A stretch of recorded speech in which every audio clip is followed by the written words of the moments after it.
Recording in progress. Okay. I have 5:30. We are going to open the Arlington School District Board meeting. The first item on our agenda is or online. I have a couple of comments. First of all, I'd like to thank Rich Lutter, which I should have asked for keeps us update or keep letting me know about the buses and what's going on with them before the last meeting. And also I'd like the public to know, because I've heard from so many people, we did have somebody, we had Mike Wood, who was in charge of buses at the time. In on when we got these electric buses, it's not that the school board got together all by ourselves and just decided on go with electric school buses, and had been at least a dozen people call me. So just wanted to clear the air. And just to remind people, we do still have diesel buses. We got room for diesel buses. We have both. Any other public comments? All right, next we have our consent agenda, which consists of the minutes of August 13th, August 26th. It says October 8th, however, those were not in our packet. I didn't find them posted unless somebody else did. I was not here for that one. I thought Nicole did that one. When we left the meeting, Tim, you were gonna talk to Amy about watching the recorded, I will correct that. and I apologize because I think she emailed me while I was on vacation. And I did not get back to her. Not a problem. We'll just remove that when we make our motion. We have our warrants, which are enclosed in your packet. We have no retirements. We have no leave of absences. We have no resignations. We have no nominations and we have no field trips. The chair will entertain a motion to accept the consent agenda with the removal of the October 8th minutes. Second. Motion made by Jess, seconded by Dan. Discussion? Hearing none. All those in favor? Anyone opposed? Next, we have finance. Under finance, we have rec park. Couple things on the rec park. One is, we received an invoice from the town for $6,100. We normally give them a donation of $4,500. Some confusion on that. And we also received a request for a total of $2,300 extra to put into the softball field. Is there any, there was supposed to be someone from the park and rec here too? No one from the park.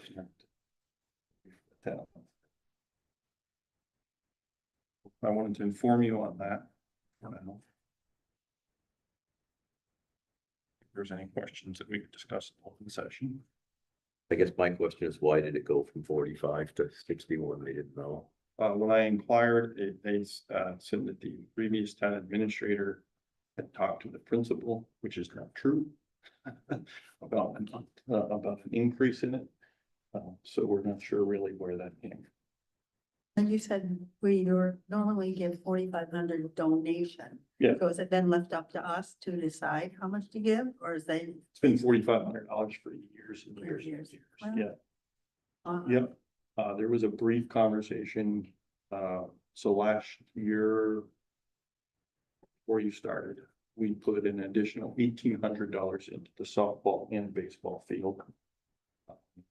So at that point, we said, if you need an increase in the donation, please let us know. They didn't let Part us of the know. conversation. There was no conversation. Because we figured if you're gonna start upgrading fields that our kids use, then let's have a conversation about that. So we received that invoice. I questioned it. And that was the response I got. The decision on what amount to donate. For that. So they really want 6 plus 18 or 61.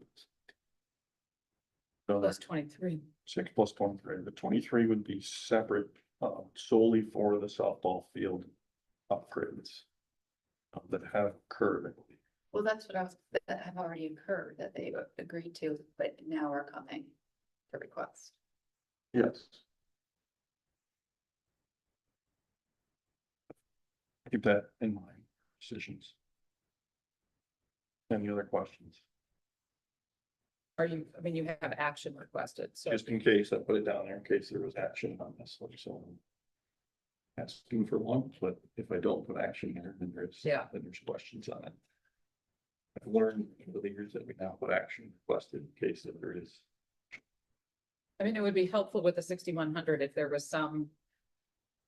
I mean, the school uses the fields and the resources there quite a bit. And if there's some way to demonstrate that their costs have increased, which is why our portion of costs are increasing, that would be helpful, but an arbitrary, we've decided to charge you 6,100. And I asked for that, I asked for an explanation, they really did it. The kind of the way we left it was, either they'll come here with our board or we appoint a couple of members. A couple of their members, and doing that is every time a full board meets, then Yeah. one the meeting. Yeah. And all that becomes, there's a 48-hour warning period. More arduous than in conversations, and then come reporting back to the boards for decisions. Make the full board.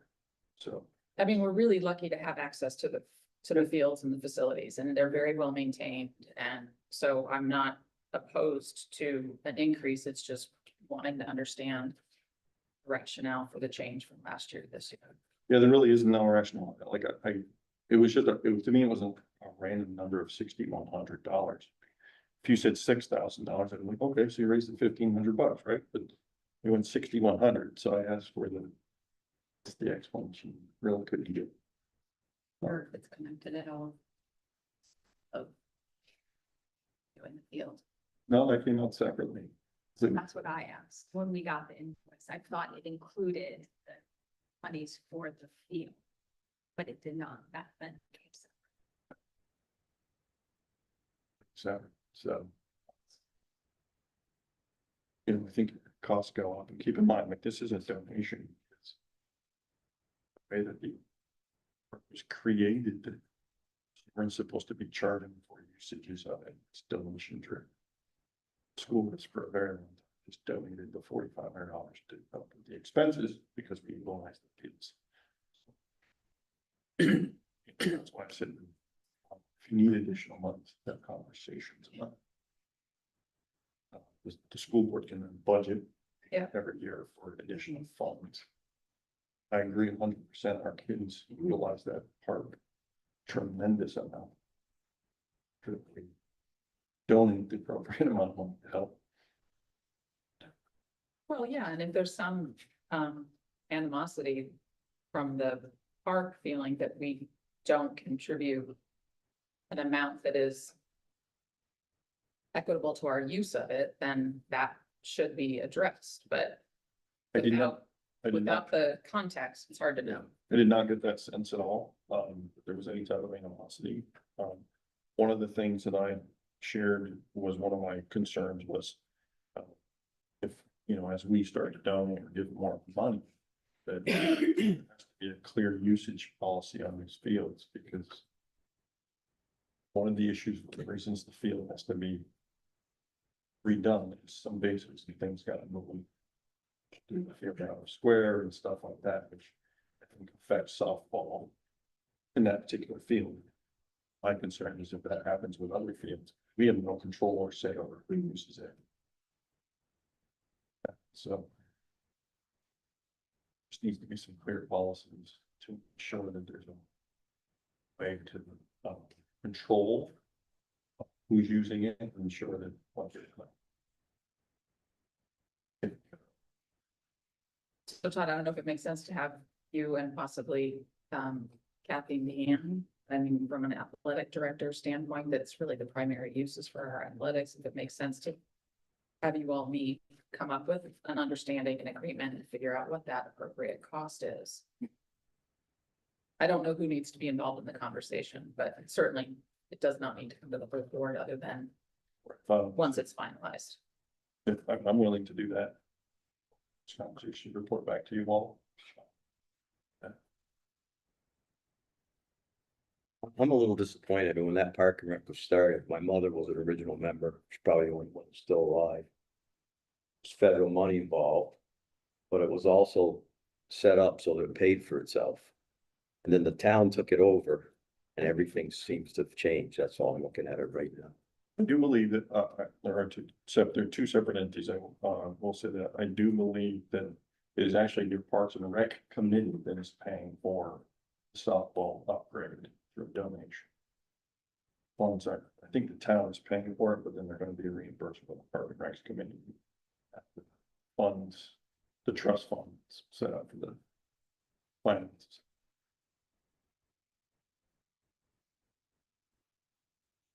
Anything else on that? We'll just wait to hear. Good. Okay, we have no policies. I have a question on the timeline for the audit. When is for the SVSU audit process for policies? So, we had a conversation with, Vermont School Board Association last Thursday. They have given us they break it out into three parts. So the required ones have been given back to us. We're working our way through that. We have a plan. We'll call a meeting in December, resume our regular schedule and start working through those. And then the recommended will follow, and then those who cannot be labeled will follow in the third guy. There are 30, if I'm correct, there are 34 required policies, and we have over 100 of them in the book, so like probably 3 buckets. But the first one has been returned, and Lisa and I will put that on the agenda, and we'll call a policy committee meeting first week of December. Okay. Okay, next, under operations, we've received an estimate, so we're addressing the smell in the basement. Still have, and we've discovered there's some mildew, and some potentially some mold that has to be remediated. We have received a quote from a company to do this. If you all remember at our last meeting, we approved some monies for the installation and treatment of the basement. However, since discovered that we need to have a company remediate what's in there first. So we have received that quote, I believe, went out to all of you. It is from Serve Pro for $26,735.23. Can you repeat that, Todd? I'm sorry, It is 26? for $26,735.23. Thank you. So if we were to do the entire project, that puts it up to close to 70,000. It is up to the board. I am leaning toward the fact that we hold off on the installation for this year, deal with the remediation issue this year, and budget in installation next budget cycle.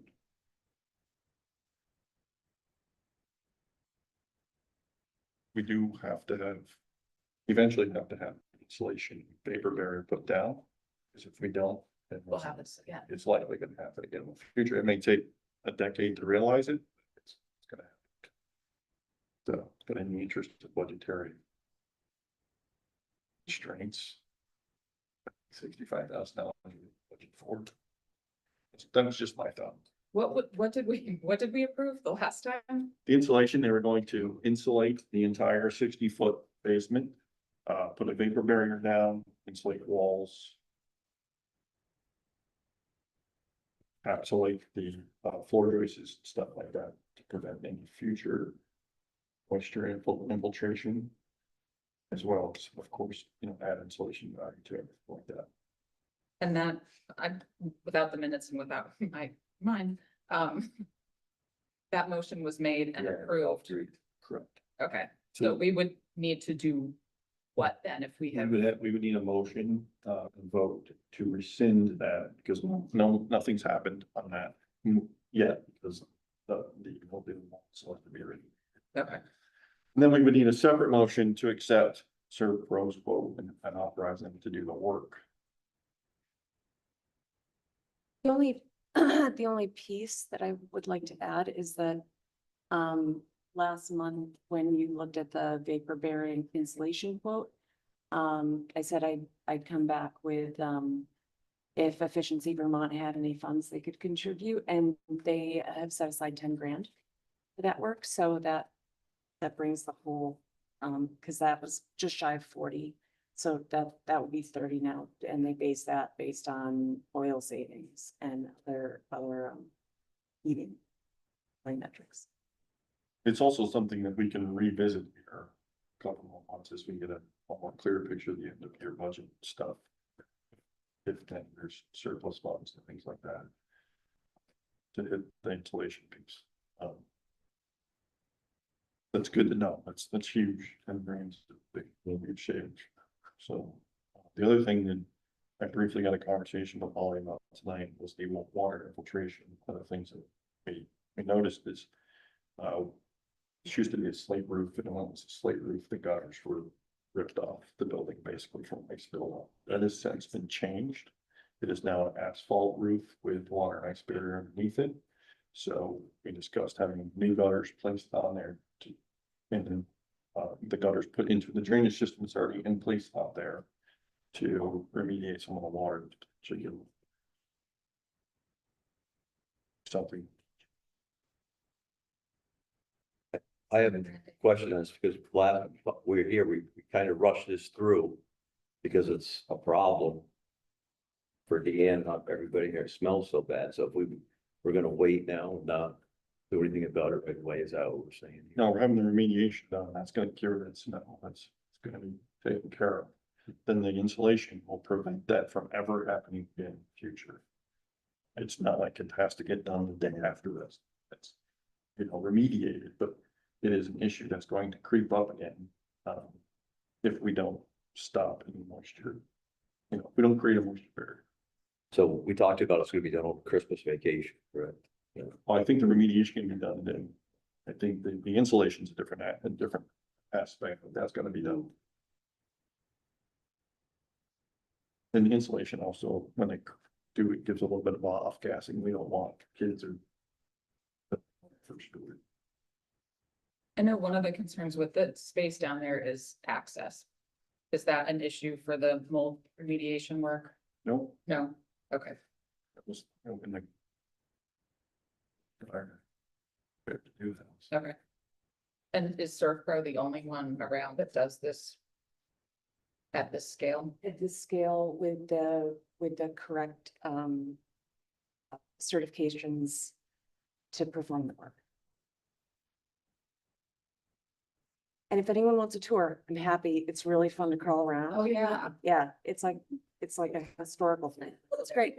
It's- Don't encourage her. I mean, they're really, well, the biggest issue is their floor. This building. Dirt floor.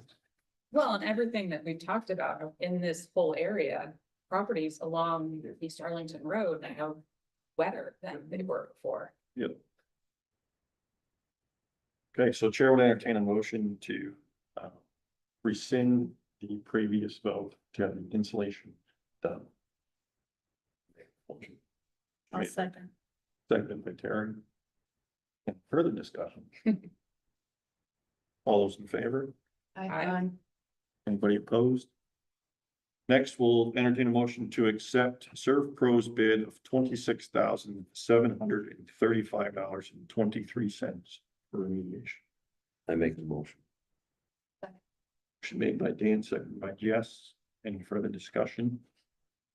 All those in favor? Aye. Anybody opposed?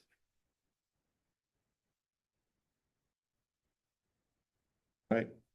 Next up, the principal's report. Those are all with one. The ghost, it's okay. It's my phone. Setting it off? It's my phone. Oh, Um, first, a thank you to the Arlington Fire Department and Rescue for our Fire Prevention Day that was held for both schools. We did evacuate. Sorry, flying cell phones, flying cell phones. It's a theme. Thank you to the PTG who held pumpkin painting and spooky bingo for our families. And the Arlington School District held trunk or treat, a middle school dance, and the Halloween parade. The weather wasn't the best, but we made it work for all of our students, and we had a great October. I have been meeting with assistant principals and special ed director bi-weekly and together, and this month our focus has been goal setting and evaluations of staff. Budget meetings have begun with Renee as we begin to prepare for FY 27. And teachers have been participating in some professional development around data and looking at student growth through literacy teams, grade level teams, and leadership teams. And thank you to Kathy Beerworth and her team. Alex, Aaron, Missy, and myself have all moved our athletic registrations to Arbiter, which should be much easier for families as we move forward. I think this winter will be a little bumpy as we get started because all of the forms have to be uploaded, but once your information is uploaded, it will remain in there, and then you can register for on upcoming seasons. And so we're looking forward to that. The deadline for registration for winter is November 14th, so we're hopeful that all of our athletes have registered. If not, we will go hunt them down and assist them in getting registered. And then coaches will have access. And congratulations to our fall athletes for a great season. Both girls and boys soccer teams made it to the finals. And we had SVLB Division All League track of Tobias Counts and Alex Foley. And we had SVLD champs for the boys soccer. And all league first team was Sean Werman, Ethan Pickering, and Leo Robinson. And second team was Will Calder, Bryce Sheldon, and Garrigan. And coach of the year was Glenn Sherman. And all state for boys was Leo Robinson, Sean Werman, and Ethan Pickering. And for the girls, we had first team Mia Aldrich, Avery Aldrich, and Kara Maynard. And second team was Abby Mackey Davis. And all state was Mia Aldrich and Avery Aldrich. And just a few save the dates. This Friday is our blood drive from 12 to 5. December 1st, winter season begins. December 4th is my favorite event. It's the Fisher concert from pre-K to grade 5. We'll start at 5:30 right here at the high school gymnasium. And December 10th will be AMHS choral concert at 6 p.m. in the PAC. And December 17th will be AMHS instrumental concert to begin at 6 p.m. in the PAC. Going fast. Questions for Principal Cobb? Thank you. Superintendent, thank you, up, sir. All right. Folks who've seen us here before, tonight's another presentation. We've been giving presentations monthly. We came in August and started with staffing. We've done buildings, we've done student achievement, we've done a little bit of budget. This evening, I've asked Dr. Kate Abbott to join us. She is Director of Student Services for the SVSU. I want to be really clear. Dr. Abbott and I have been working on two things. Tonight is the first thing, which is a review of the state of Vermont has issued a state of student services for the state. And that's what I've asked Dr. Abbott to talk about.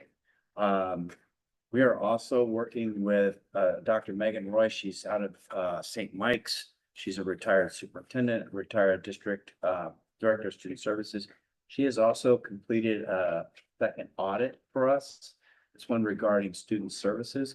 We just got the final report last week, unpacking that. So I'll be asking the chair to allow us to come back in future and kind of talk specifically about the SVSU. But again, for this evening, this is a big report that came out of the Agency of Education. It has impacts for us, not only in programming for kids, but also budget. So we thought it would be helpful for board members to have a look at this as we move through. Dr. Abbott. All right, so thanks for having me tonight. I'll be talking a little bit about Act 73 as it pertains to special education, specific to that lens. So, in the end of September, about the September 26th, the Agency of Education released a report on the current state of special education in the state of Vermont, and in relation to the goals of Act 73. So we'll talk a little tonight about the overview of Act 73 in relation to special education. And we'll talk a little bit about the current landscape of special education in Vermont and what the implications are for the Act 73 related to our procedures and practices. So you've heard a lot about Act 73 in the news. So from the perspective of special education, there's two major drivers in Act 73. The first is budgetary, and the second is program implications specific to the way we deliver special education services.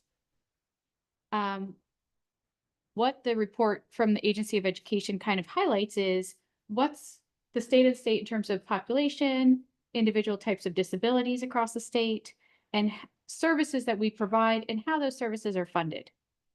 And this is not a district lens, this is a statewide lens. So Act 73 is special education. Throughout the process of Act 73 becoming law, it really became clear that the legislature is concerned about the rising cost of special education services across the state. So in the report, they outlined the factors contributing to the growth in extraordinary special education reimbursement costs. So extraordinary costs are anytime one individual child's program costs approximately more than $65,000.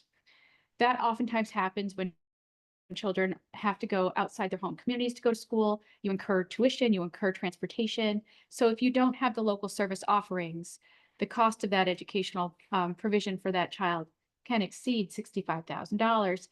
After that threshold is passed, then the state gives districts aid of 95% of the additional cost beyond that $65,000. So then when we're talking about extraordinary special education costs, that's exactly what we're talking about in this report.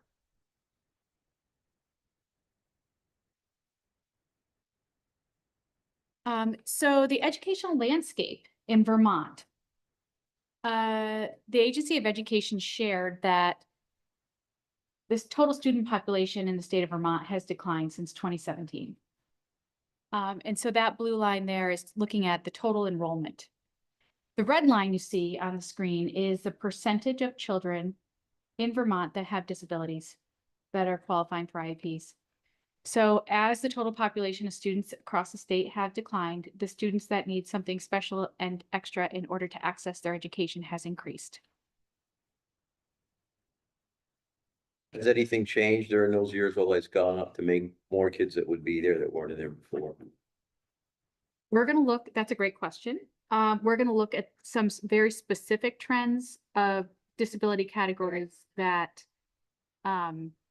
have increased significantly. And to your point, yes, in 2022, they changed how we do evaluations, who qualifies under what categories as part of the new rules for evaluations and who is considered disabled and who is not in the state of Vermont. I'm honing in here on complex disabilities because the majority of our children that have extraordinary costs fall into complex disability categories. And the state noticed this as part of their research. So there's three major categories that drive the majority of the extraordinary costs. One is students that have a disability category of autism. The second is emotional disturbance, and the third is other health impairment. Autism rates in the state of Vermont have increased by 33% between 2019 and today. Other health impairment has shown an increase of 26% in that same time frame. And emotional disturbance, while not increasing as a category, is identified at a much higher rate in the state of Vermont compared to other states with a similar population.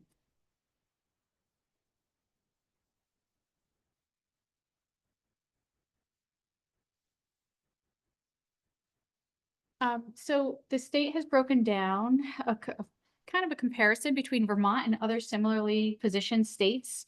And to give us a kind of a comparison, they've compared us with Wyoming and North Dakota, who have similar populations in terms of numbers, as well as the national percentages. And what we notice with their data breakdown is that compared to Wyoming and North Dakota, you'll see that our total number of students with emotional disturbance across the state, in Wyoming, it's 595, North Dakota, it's about 1,200. In Vermont, that's 2,100. So we have a much higher percentage of population that we've identified as emotional disturbance. But are they using the exact same thing that we use for that to decide emotional disturbance? So there's federal guidelines in terms of the 13 disability categories that are qualified under IDEA. However, every state interprets those, how they identify within their state, a child that qualifies for that, differently, slightly differently. So while you might be identified in Vermont, but like Vermont has adverse effect rules that are slightly different than in New York. The federal law has adverse effect, but how each state interprets how you define and show that is slightly different. So to your point, a child might have that identification in Vermont and maybe not qualify for it in Wyoming based on how the state interprets the federal government rules. Does that help?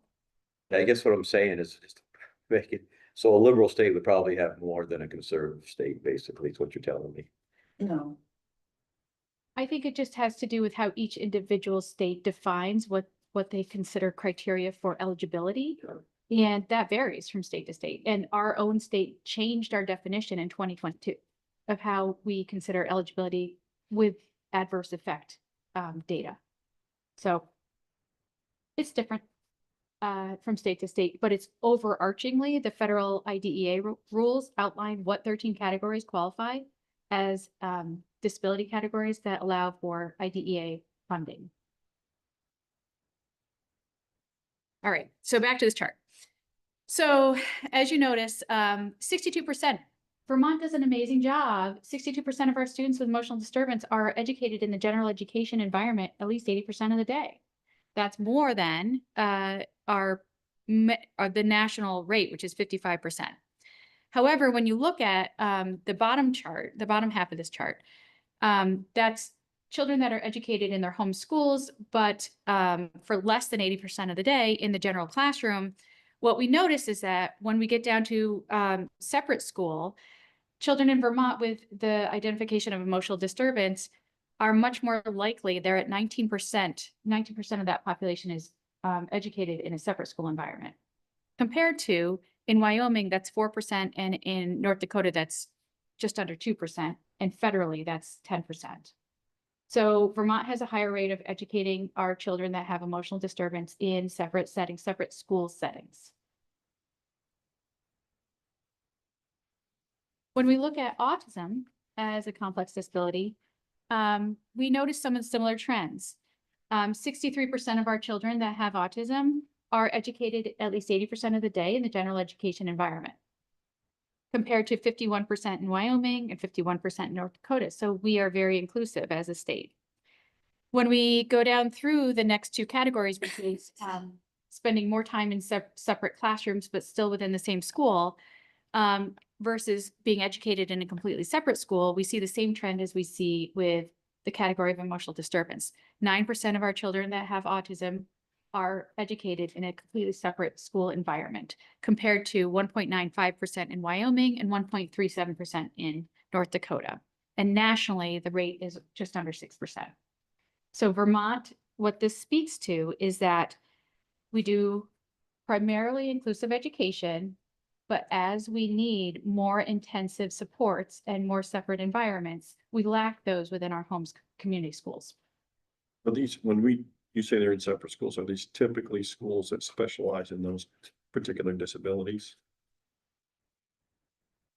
Could be therapeutic schools. They would have to, the way the Agency of Education approves schools, you have to be approved to serve a particular type of disability in order for them to accept that application. So yes, yep.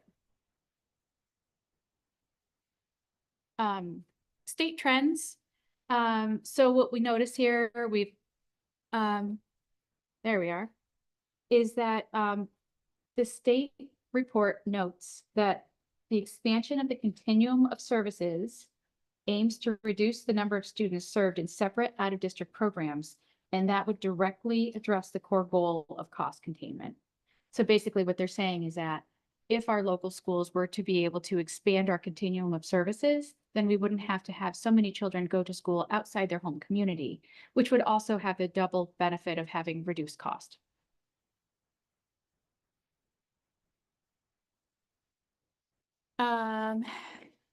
Here we go into costs. So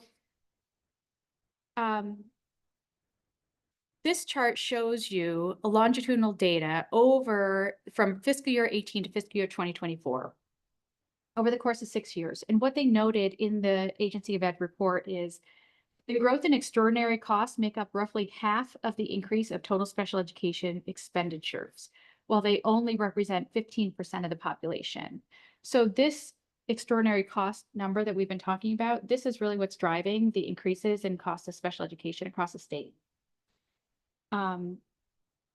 So this is statewide. And you can see from this chart, it's while the increases in total special education growth are maybe between 1 and 8.5%, the percentage of increase for the extraordinary costs range between 1 and almost 17.9%. So that extraordinary cost is really the driver of the total expenditures of special education costs going up. Another interesting aspect of the state report included the changes in store for us for Medicaid.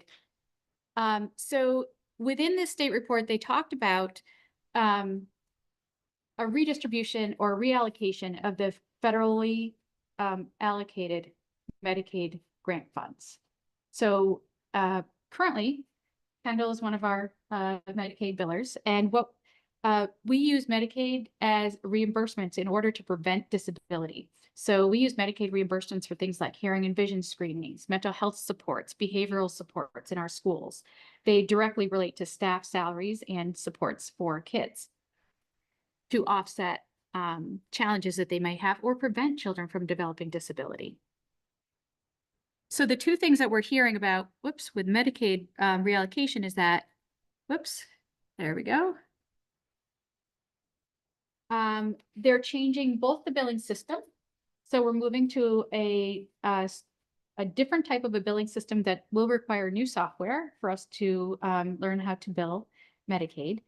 And we aren't sure exactly what's going to happen with the reallocation. So we know that there's a certain pot of money that's Medicaid funding, and how that's distributed across the state may change. But we do know that there's some changes in store for us. It could be an increase in Medicaid dollars coming our way or a decrease in Medicaid dollars coming our way. But between now and July 1, we're going to have to learn a new Medicaid billing system, adopt new technology that's statewide, and learn how to bill using that technology in order to access any of our Medicaid dollars. And when you talk about Medicaid dollars, it's not a small amount of money. It's about $750,000 annually. Across the SU, a little bit more. So we're talking a significant amount of support for our learners. The comment that you have there, equity and distribution of funds will be assessed. What does that refer to? So the state will determine so there's certain drivers that they use to determine which districts and which locations get what percentage of the monies that they get from the federal government. Could be poverty rate, disability rate, could be number of English language, there's a lot of different factors. So those weighting factors are up in the air right now. And we don't know if how the reallocation of funds will go. When we talked about this, we just want folks to understand that there's question marks. A new system being put in place and trained up and functioning. We've had experiences with systems at the state level before that haven't always been what they thought. And then also is that a diplomatic answer? That's yeah. And the funding piece being an unknown, it could be a plus or a minus. It's not really healthy as you're trying to talk about budget and how that could impact. And it impacts people in this district because we use them as preventative pieces for kids. So. I mean, the one, now if you were to play out when they went to the weighted cost per pupil, our numbers went up based on criteria. And if they're using similar criteria, in theory, we shouldn't see a decrease. So what we know right now is that we don't know. So it could go up, it could go down. It's really hard to guess. But consider it just like your title funds, right? Your title funds weighting, it's a huge driver to your budget and it's kind of a question mark right now. So we're not sure what to expect, but we know we're going to experience some change in some rocky roads as we go through learning new software, teaching our staff how to do the billing as per the new procedure. And when you look at that July 1 transition date, the way we bill Medicaid is we bill Medicaid 6 months in, there's a window in which we bill Medicaid. So you can't, anyway, so there's going to be a lot of change happening and we are getting ready for that change and we're anticipating that information from the state, hopefully coming out soon so we can start to prepare ourselves for that. So in closing, this is a lot of information specific to special education because that's really the driver of much of the Act 73 report that we read or we reviewed today. We are positioning ourselves as a district to be in the best possible place to adapt and adopt the new rules by having an internal audit done by Dr. Roy of our current practices, our strengths and needs. And so we can prepare ourselves to be aligned with the new expectations and land in a favorable way. But we know that it's going to be a lot of change the next 2 months. So as we know and learn things, we will pass them along for the boards. Thank you. Thank you. Any questions for? I don't know that this is necessarily a question, but the other states that were referenced in comparison to Vermont, were those the Agency of Education that compared us to Wyoming and, okay. Yeah. I mean, without knowing what their infrastructure is, there are more unknowns than knowns in that data that's being presented. Mhm.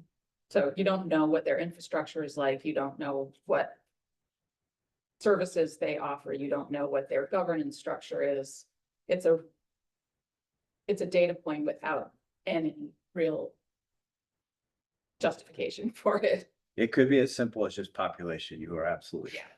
You're a similar population. I mean, someone could read those charts and say, wow, we are way overspending and we've got problems with how we're identifying students. Or it could be, we don't have enough in-state resources, or we have too many separate small school districts and we're handling students, like there are a lot of factors that play into that. So that's a tough bit of data to present without all the rest of what goes. I will. And not to you, Kate, not at all to you. I didn't. Those are tough. We had a very good conversation today with Dr. Roy, and the reassurance I took is that the SU is in the same boat as the rest of the state. We are and she consults with districts across the state. She says you are in exactly the same spot. You do a really good job getting most of your kids to be with their peers all day in classes. You do send quite a bit, your kids that you just can't service, you're reliant on outside the district school. What she's interested in is, all right, so what could we do locally that keeps more kids with us in our communities, which is good for kids. It helps also with reducing your costs. You're not paying for transportation. You're not paying tuition to another district to educate kids. So we walked away thinking, all right, we're kind of in the similar boat. People are talking about this. There's some opportunities. So I think the other piece of this is you want to, move some of these kids into their current school district, but that requires people. It requires trained people, and we all know how easy it is to hire trained people today. Yeah. And, when there are resources out there that have trained individuals out, you utilize them because it's not easy to hire, as you know. Thank you so much. Thank you. Kate, do you mind just putting it on the website for me? I'd really appreciate it. Yep. I wanted to make one introduction.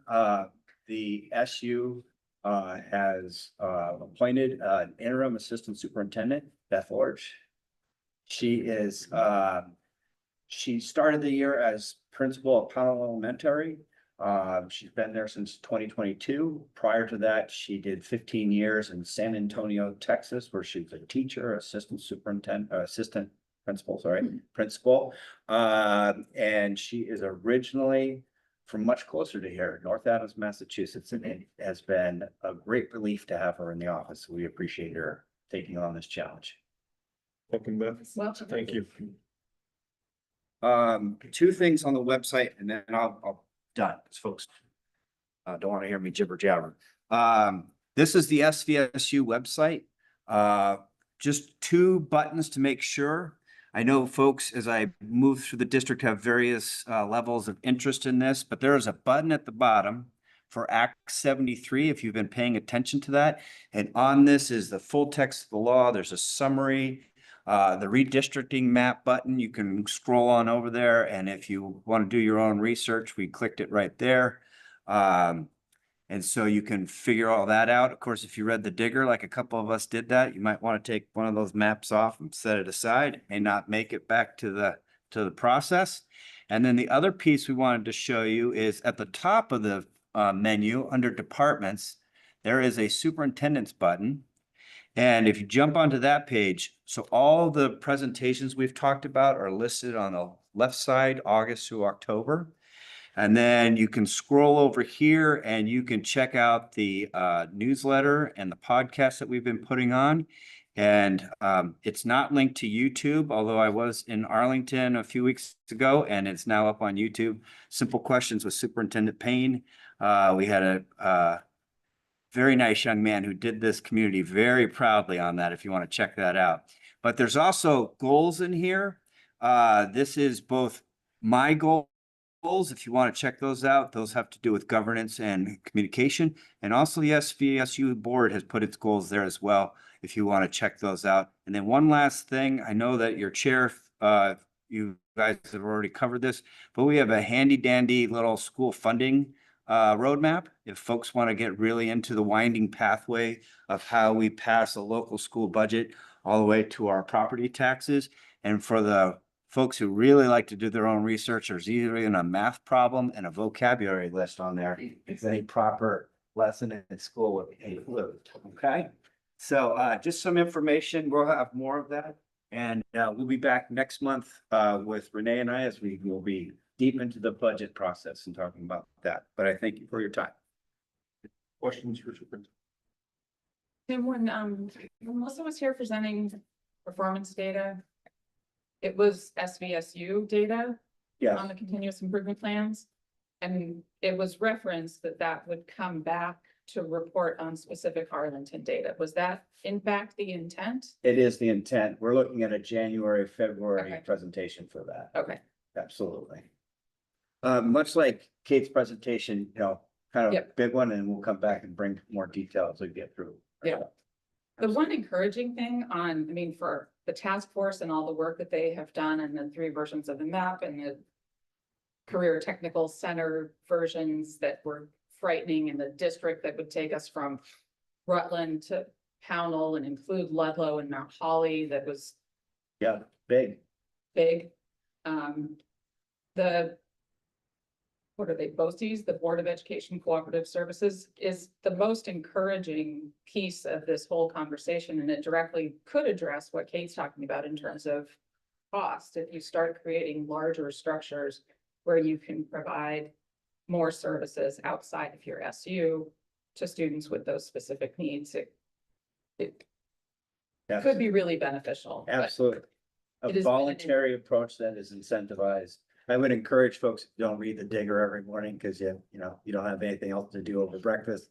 They had a good article this morning and it will give you a little snapshot of what they were talking about on Monday. That redistricting committee will be back together for their final meeting on November 20th.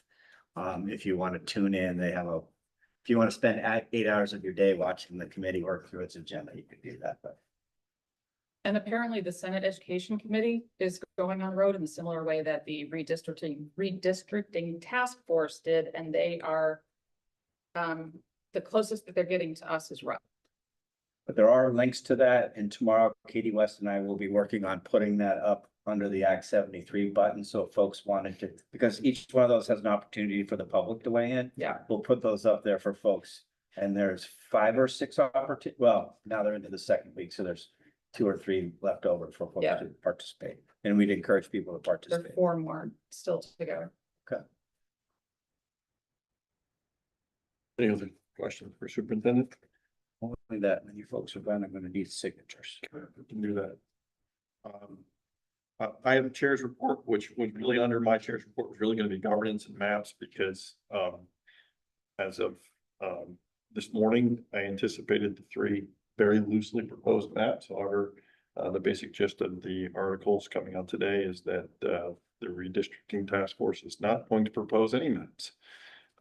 They feel that it should be done by, incentivizing, consolidation, to put it very short. So that seems to be the way they're leaning currently. They did not like the map around the CTEs at all, it sounded like, and they were mostly leaning toward the BOCES map. So it's a potential for it. So where that leaves us, I have no idea. It's still very much up in the air. If they don't come up with maps, I don't know what that does to Act 73 because it is a part of the bill. So, if we had questions, now we have more questions. Just, a little bit crazy to think about. There's lots of conversations between the superintendent, myself. We're all kind of following this. I still do have regular conversations with our 2 senators, representatives. Can't really offer a lot yet because we're waiting for maps. So it is still very much up in the air.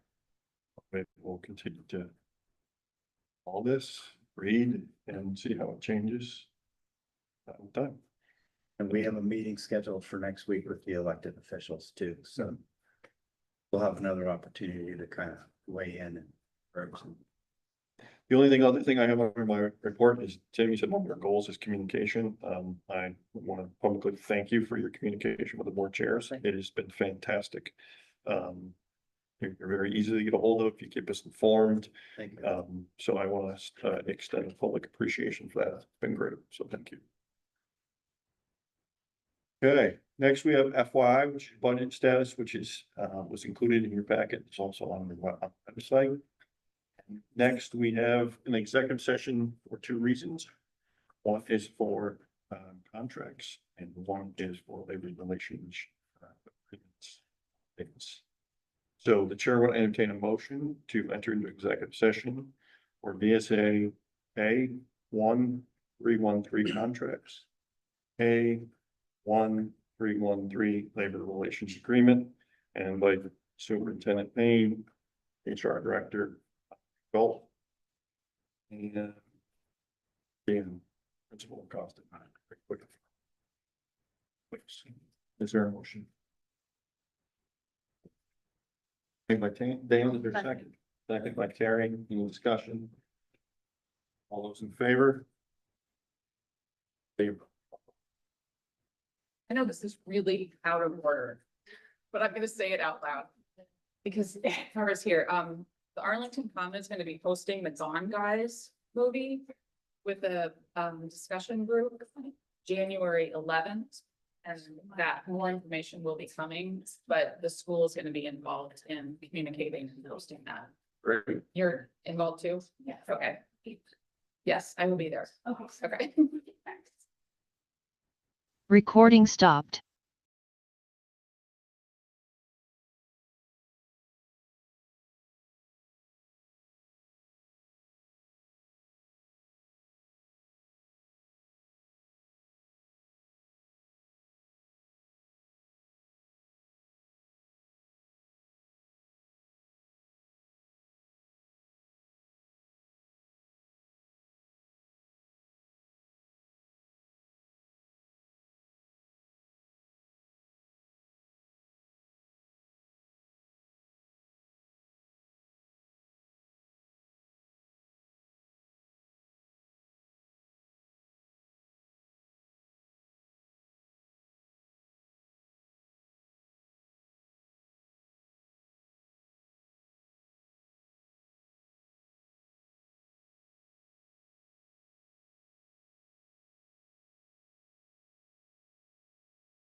It's live and I'll start the recording.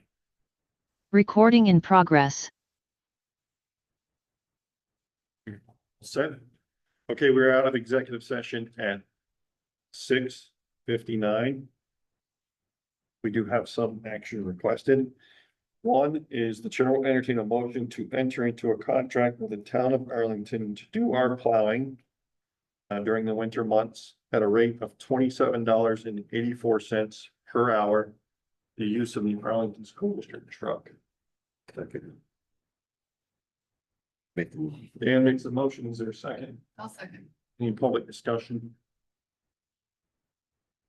All those in favor? Aye. Yes.